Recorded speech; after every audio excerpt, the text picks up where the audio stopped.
Сәлем достар, сендермен бірге мен Ернұр, және де бүгін біз Clash of Clans ойнаймыз. Мен бір атака көрсеткім келіп тұр. Мен жасадым жаңа 2 минут бұрын. Қараңдар.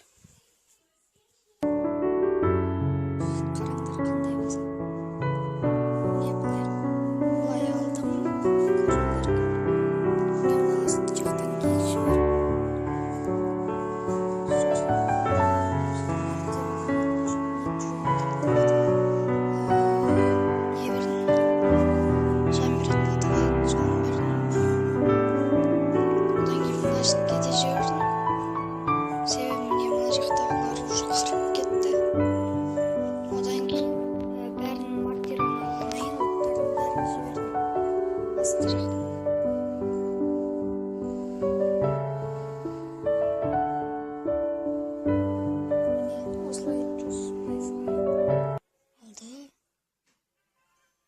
Егерде видеоны лайк басыңдар, осындай аталарды қаласыңдар, комментарий жазыңдар, канал ашсаңдар, сау болыңдар.